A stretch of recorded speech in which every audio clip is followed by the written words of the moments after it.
Welcome back to the 2 Months podcast presented by BioSteel. I'm your host, Joshua Marshall. Tonight, we have a very special guest. He is back with us for his third visit. He's played 392 NHL regular season games and 24 in the playoffs. He just signed a 4-year deal with the San Jose Sharks, number 5. We'd like to welcome back Matt Benning to the 2 Months podcast. Benz, how's it going? Things have been good. Yeah, we're in lovely Ottawa right now and waiting to play them tomorrow. But things have been good. Um, Family's healthy, everyone's good, so I can't complain. That's good. That's good, man. Yeah, I guess you guys just had a little one, another addition to the family. Colton, I think, was the name. And Yeah. so how's in a way, how are the kids? I know the cool video you sent yesterday with them, or video you shared on Instagram, just them shooting the puck miles and whatnot, and Yeah, the ball hockey because we outdoor rinks there. But I guess how yeah, cool it is. Obviously you're away, but to see that, and even when you're at home, to be part of that, it's pretty special, isn't it? Eh? yeah, absolutely. I think, Miles is at a great age. He's 2.5 now. Do with you it. Like, understand like getting now with you being in the NHL and playing hockey and all that, or is that there I yet? Is think it getting I there? think he definitely he knows that I play hockey. I don't think he knows, the scale of what, playing in the NHL or that sort of thing. He's just like, hey, daddy plays hockey. Like, Yeah. I play hockey too. So he's at a fun age now. He wants to play mini sticks all the time.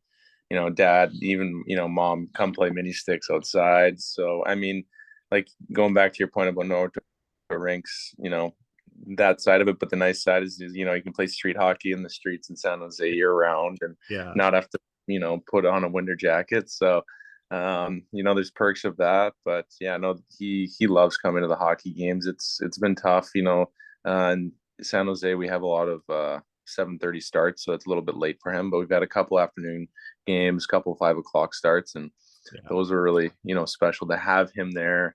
He loves being in the warm ups. Like, I go by him every, you know, 5 laps or whatever, and like do like a fake body check, and like he feels like he's part of it. So That's cool. little Colton is he's there as well, but he's more of just stimulation overload, looking at the jumbotron, looking at lights, all that stuff. So Yeah. for me, like, that's special that you know they're they're there and they get to see that. I think I was 1 years old when my dad retired from hockey, so I didn't really get to see that part of it. And I think that's special, Yeah. for my kids to see me and perform at in one of the best leagues in the world. And Yeah. um, that's something special to me. Yeah, I know it seems pretty cool, and obviously having the support from your wife, and definitely special to see that holding the fort while you're Yeah, out here. So give her a plug. So, but we'll stick with the family theme here. Your brother's kind of having a really good year. Kind of just picking up where he left off last year. He scored some nice goals. You've shared them on your story and whatnot, and we'll do our end on pumping his tires too. But how many games do you get to watch of him through online or TV wise? How often do you get to kind of catch his games? yeah. So I mean, college schedules mainly Friday, Saturday games, and normally we play on one of those nights. So Yeah. it's usually, I try to get once, every weekend. They're playing tonight, I believe, as well. So, I'll probably jump on and watch that. But yeah, he's been doing great. They had, obviously a great season last year, winning it. Um, had a lot of turnover. A bunch of guys left, whether it's to transfer or go pro, like Carter Savoy did, and Bobby Brink and a few of those other players. So, it's I think early on there was they struggled to find that scoring touch that they had throughout most of the season last year, but they're doing well now, and they play some tough teams. The competition's so high. There's so many good hockey players out there now. I think that league is, no matter what team you're on, you have a chance to win. So Yeah. um, he's been doing great, and um, my parents were just there. They came and saw me play in San Jose for a little bit, and then saw him. Had parents' weekend, and that sort of thing. So yeah, he's doing great. Yeah. Nice. And that is Mike Benning for anyone that's wondering. I forgot to plug the name at first when I said it, but University of Denver he's playing. I guess how often would you guys chat throughout the year to kind of, advice either way, what you guys are going through and just kind of keeping in touch with the family ties, being away, so often throughout the hockey season though? Yeah, I think it's like for my relationship with Mike is, I mean, there's a pretty good age gap there. There's 8 years, and um, I think most of it, the communication is on the lighter note. Yeah. I think we're completely different players. He's very you know offensive minded. He's runs the power play. Smaller guy, where I'm take a little bit more pride in the defending side of things, and that's kind of my niche and that sort of thing. So I think there's definitely opportunities for us to be like, hey, all right, for me to say, hey, Mike, help me out offensively over here, and Yeah. he could lean on me for some defensive tips, but he's been doing well. My dad's really involved in watching and giving us tips when we ask for it, and I think just coaches too. Yeah. There's so much information out there. Sometimes it's just overload. So I think we take more of a casual approach, and it's more of just like a, hey, good game, nice snipe. Yeah. Your Sally could have been better, sort of thing. Yeah, yeah. With your dad, obviously the pedigree he had in playing, and obviously the good family, strong ties you guys have. Do you guys probably talk? I would assume maybe after every game, or is it every so often? Just kind of get some advice from him, and see what kind of pointers he might have for you for the next game or whatnot. Yeah, for sure. I mean, he watches most of all my games, and I think when I was probably in junior in the USHL, or kind of transitioned in terms of he'd call me before if when I was in midget and in Bantam, in the car ride home, he'd give us 2 cents on my game, what needs to be better. And I think kind of when I went to the USHL, he kind of realized he's kind of stepped off a little bit. But saying that, I mean, there's lots of times even now playing in NHL where I call him and I say, hey, do you remember that play that I had in the second period?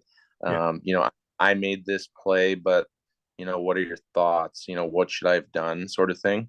And he's been, very helpful in that sense. So to answer your question, I think he stepped off a little bit. Okay. Maybe he's more involved with Mike, but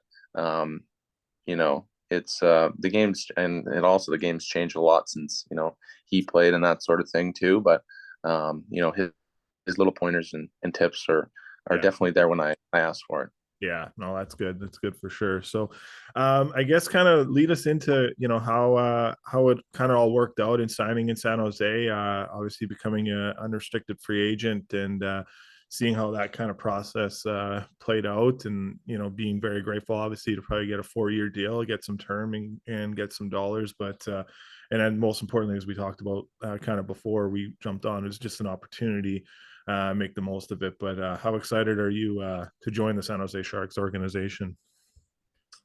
Yeah, I mean, I'm thrilled to be here. It was a big off season for the Sharks. New GM, new coach, basically knew everybody. A lot of new players. So I think that trip to Europe that we did was really good in terms of getting to know everybody, not just your own teammates, but coaching staff, GMs, everybody up and down the organization. And although we had a little bit of a slow start, we're finding our gear now, kind of what our identity is, how we want to play. So yeah, I mean, to go back to your question, free agency was it's a scary time for me.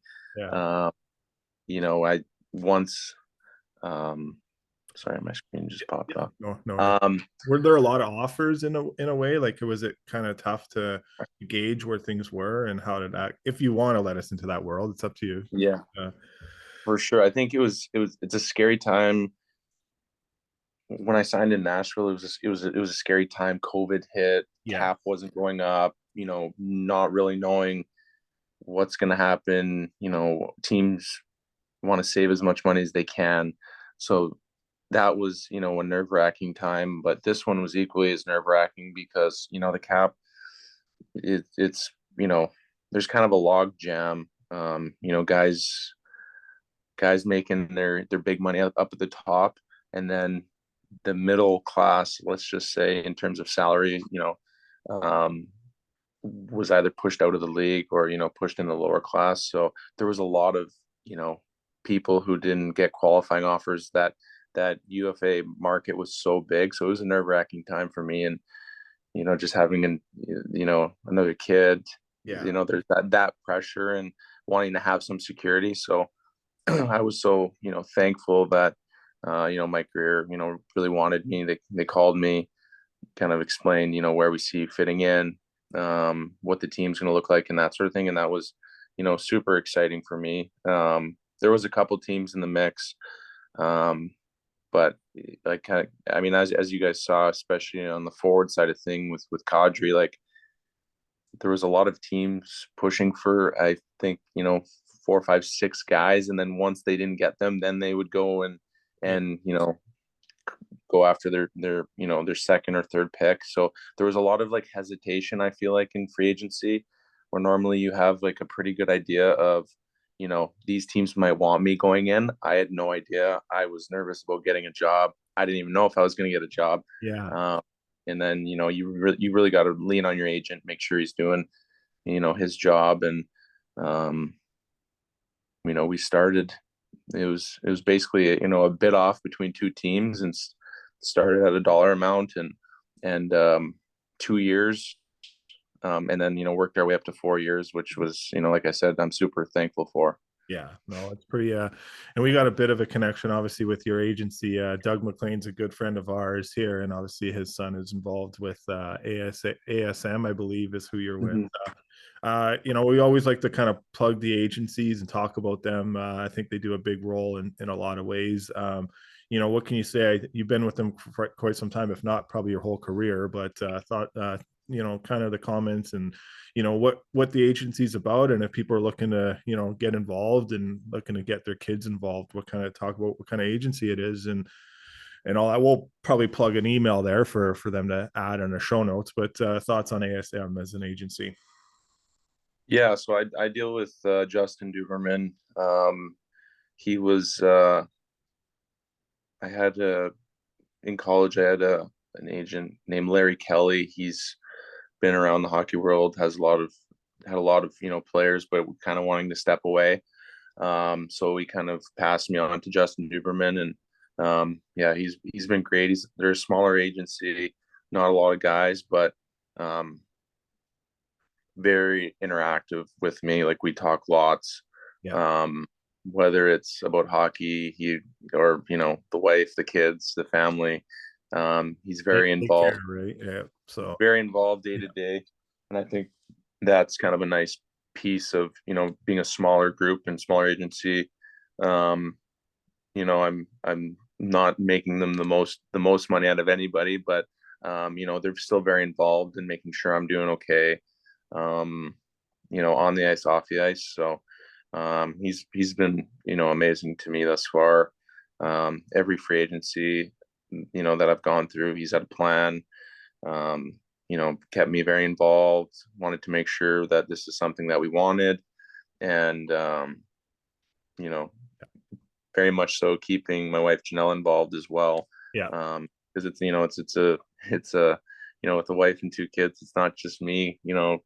Can pick up a bag and go anywhere. It's the whole family and that sort of thing. So he's been amazing yeah. for me personally. That's awesome. And then yeah, so transition obviously kind of towards your game now before we get into some teammate talk. But you're playing very well, and getting a little bit more of an opportunity, elevated minutes too. Part of the best PK in the NHL right now too. So how special it is to see that, but also your game and where you're at today. How are you? How comfortable are you feeling? And every game gets a little bit better for you. Yeah, absolutely. I think it's I was just talking to some of the guys about this. It's kind of like um there's been definitely a shift in the play that, I've when I was in Nashville, if I was, 14 to 16 minutes a night, um, playing against third, fourth line guys, who are normally, they're going to dump the puck in and they're going to come and finish you. Yeah. Um, where, if you're playing against the top two line guy, those guys aren't dumping the puck in as much and they're definitely not finishing as much. So, I think I had to shift my mindset a little bit, um, from being used to playing, third, fourth, uh, three, fourth lines, to, sometimes, playing into top lines now. So, I mean, it's definitely been an adjustment in terms of the minutes. Going, if I'm anywhere between 20, 22 minutes, that's a big jump from 16, 18 that I kind of had previously. So taken me a while to get used to that, but um, it's been the same league for the last 7 years. Yeah. Yeah. Um, I have, yeah, I think I'm ready for that, for that jump, for that opportunity, and think that I've, done a good job thus far. So yeah, we've had a few injuries on the back end and guys being banged up. So I mean, I think that helps in terms of, playing time for me. But um, I think when everyone gets back and healthy, there'll be some great, friendly competition. Yeah, and which is sometimes a good thing too. Yeah. To your point total is really good, and your contribution, and you've been paired with Marc-Edouard Vlasic for some time here. Established defenseman, great career he's had. Especially in the NHL, but also internationally too. But kind of talk about the pairing and the chemistry that you guys have together. Yeah, I think, um, we call them pickles, classic pickles. For people who might not put two and two together, so I'll call them pickles. Yeah. Yeah, Pix, he's been great. He's a guy that I, learn a lot off of. He's been, a top D man in the NHL for a long time, and I think what surprises people most is, he's actually a very simple, player. Sees the play, makes it happen. He's not overly fancy. Um, just very simple. And I think, there's something to say about that. It's very steady, very simple, always in good defensive position. Um, and I think we read well, and we think, very much alike in terms of, where to be on breakouts, whether it's squeezing them at the blue line, trying to deny them to get into the zone. Um, I think our reads off of each other have been, good thus far in the season. Yeah, no, that's good for sure. He's always give I remember even a couple of years ago, Connor McDavid always saying he kind of gave him some fits at times too, playing against him. And the great career he's had and still continues to have for that team, and the leader he is. Um, Everyone always wants to know about EK 65. So how is it to play with him and kind of see him obviously a bit turn back the clock, and just being healthy and confident can go a long way in your career in a way too. Isn't that right, Matt? Yeah, absolutely. And obviously this is the first year me knowing him, but a lot of guys said that he's very focused this year coming in, and determined, and I mean, you definitely can see it on the ice. He's a threat every time he has the puck.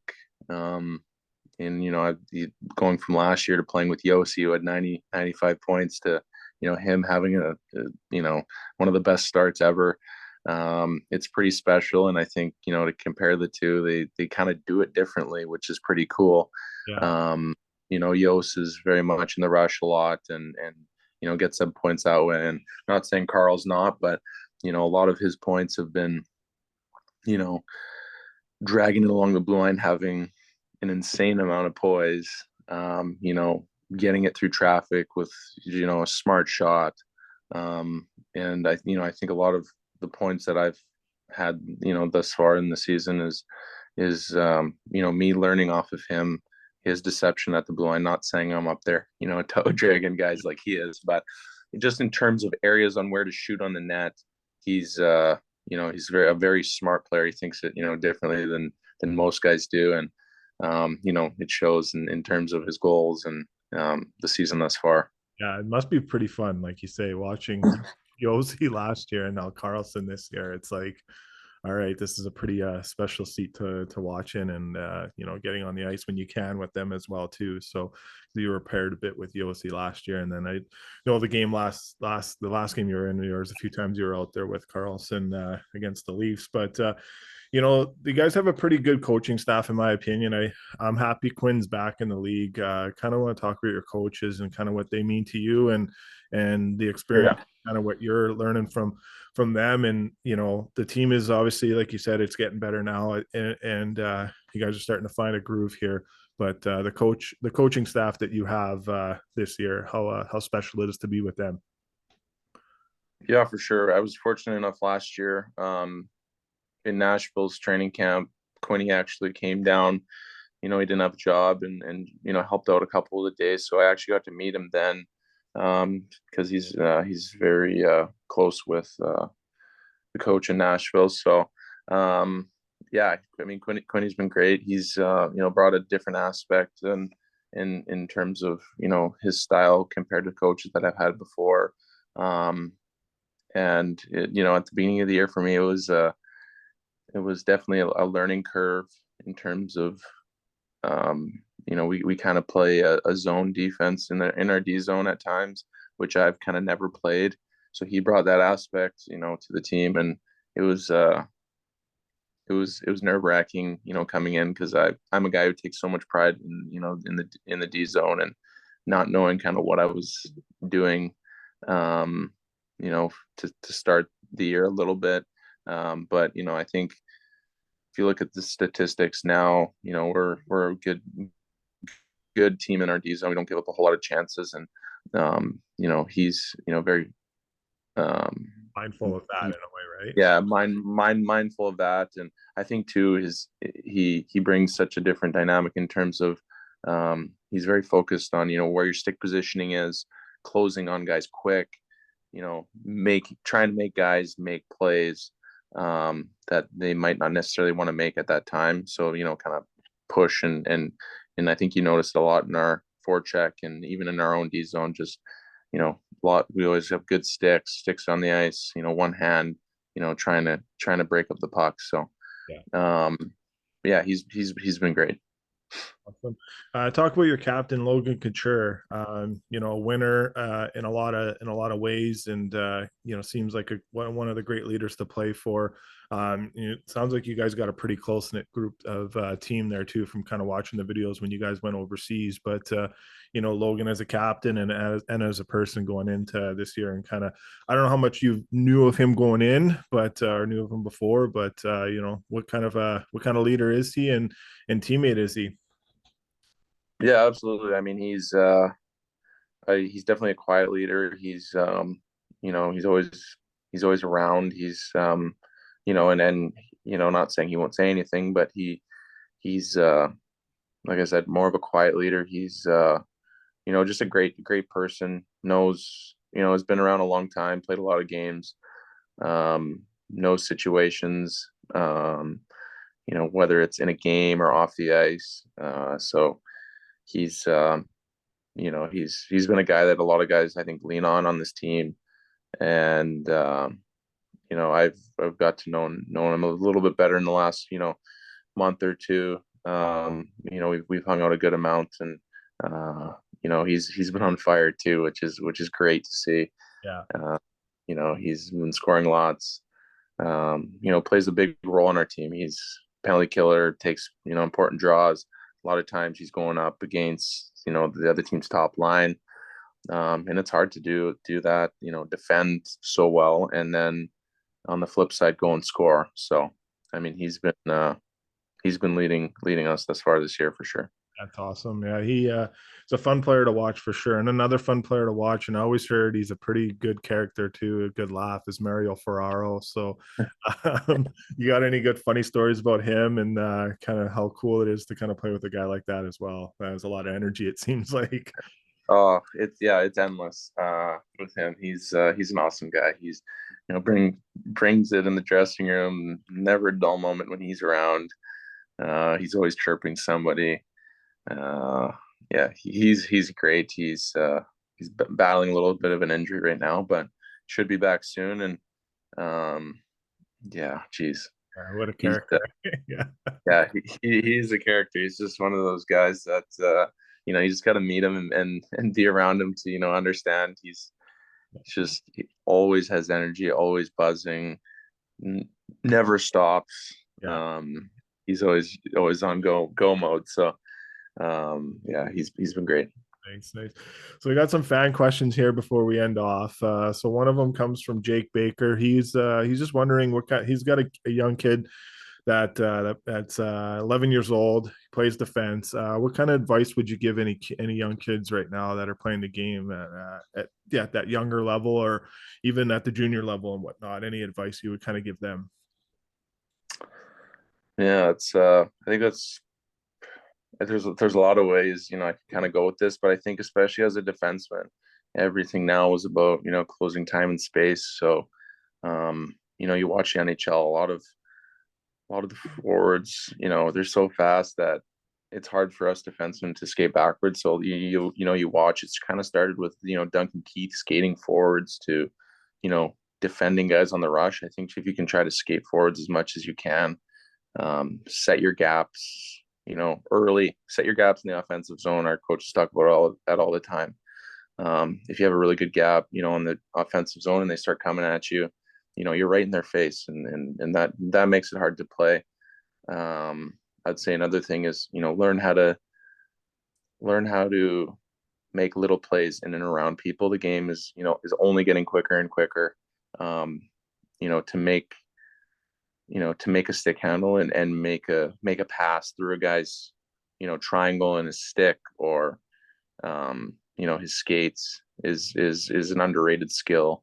As you get higher and higher up, you only get less and less time with the puck, and sometimes you have to make those plays. You don't have time to move it onto your forehand and make a pass. Sometimes you have to brace for the hit, wait till that guy lifts his stick up to make the hit on you, and then you slide it on your backhand to the winger or something. So I mean, if I was a defenseman at that age, those are kind of the two things that work on. Perfect. And our second last question comes from Doug Ockenberg. Yeah, I think you had him as a coach at the Brick Tournament, and that's pretty much what he Yeah. asked. He's like, what do you remember about the Brick Tournament, and any kind of fun memories, anything that you took away from that tournament that you learned a lot from in your time there? Yeah, that's a good question. I mean, the Brick Tournament's kind of your first taste of um, like you know, big group of people watching you. It feels like you made the NHL. It's like your first kind of taste at the NHL. You get all these teams coming from all around the world. People hanging over the glass watching. It's loud. It's electric. It's just such a cool atmosphere. I don't think I could pinpoint one thing that was that it was that specific. Just the whole atmosphere. I think going through warm-ups and um, your parents are there watching. There's signs everywhere. It's just a completely different atmosphere than what you get in a normal hockey rink. Yeah. Just I think the glass there, people almost like hanging over onto the ice. Like it's super cool.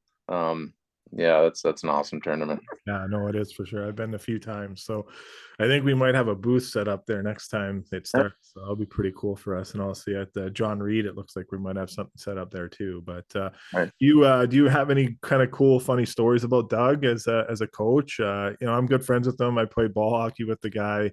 I think he's a stand-up person, same with his dad. You kind of anything kind of stick out to you with him? And I know it's been a while, probably, but um, anything to add to kind of maybe make Doug a little happy too. So Geez, you're right. It's been so long. Like I don't remember much about. I yeah, I have a hard time remembering what I did yesterday. yesterday, Never yeah, mind yeah, yeah. We did when you're that age. Yeah, no, when no, I was that age. So I don't really know, except for the whole experience. Like I said, was super cool. Um, Especially being the home team, the host team, and now that I'm older, looking back at it, it's cool to see my year that I played. which players are Yeah. now in the NHL and stars and that sort of thing. And every year it's just filled with, you So many know, talented. stars that are in the NHL. So I think that part of it's really cool. And, every once in a while you'll see a video of, Mitch Marner or whatever in the brick tournament on the Toronto team or something like that. And you're like, oh, that's pretty cool. So, Yeah. um, but in terms of, yeah, I can't really remember, the specific detail. Yeah, no, it's crazy. It's funny you kind of say that because I remember a few years ago, it would have been probably 2019, I think, because a couple guys on our podcast that help out as co-hosts, their kids played in it. And St. Louis kid was playing, and I think he was coaching or kind of helping out. And he just had gotten the announcement of him getting inducted to the Hockey Hall of Fame. And I was walking down the mall after a game, and we kind of walked by each other, and he knew that I knew who he was, but I didn't stop him or anything like that. And then I saw him 2 years later, 3 years later at the Ivan Holenka tournament, and here the Helenka Gretzky Cup in Red Deer, and he stopped me. He's like, "You look familiar," and then he kind of remembered that I stopped him. He's like, "You didn't stop me for a picture or anything like that," and I was like, "No, I'm not doing that." So it's Yeah, kind of funny, but I was standing next to Craig Button, so when that yeah, happens, it's kind of funny how that is. But yeah, it's cool. It's cool to kind of have a little memories and stuff like that about that tournament. It's obviously, like you say, I think you said it very well. There is that first taste of like the show in a way. So, but the last one here is really not a hockey question, but obviously one of our sponsors sent you out a package, free bars. Luke there was just kind of wondering what your thoughts of that was, and anything that was a favorite flavor for you, and would you recommend it to anyone else too? So yeah, kind of wanted you to plug it. yeah, absolutely. I dig in there, and they were great. It was, I think the flavors were, there was a coconut one, there was like a mint And one, and a chocolate chip one. yeah, yeah, I'm a big chocolate chip guy. I like that one. and What were the they got a new flavor now called apple crisp, but they haven't. I don't know if they sent it out yet, but I think it was just done about 2 weeks ago. I think. Okay. Yeah, so I'll have to get you some apple crisp to try that flavor too. But yeah, I Yeah. just wanted to see what you thought of that, and it's a little local company here in Alberta that started it, so he's kind of Yeah. good friend of You mine. can Yeah, you can tell like um you can tell they're healthy, like they're kind of grainy and um like nutty, like they're really good. yeah, Um we have a lot of those types of granola, like bars, that we eat at the rink, all the time. And that's good. it's a great, I think, healthy snack to have at home, because it's easy to go and find the bad things in the pantry. But Yeah, when they taste good, like those do, then it makes it good. yeah, for sure. All right. Well, Matt, thank you. Thanks again for joining us for a third time, man. It's really appreciate the opportunity to kind of shoot the shit here with you and have a good conversation about hockey and life. And you're coming pretty close to that game 400. So congratulations to that on Thank you.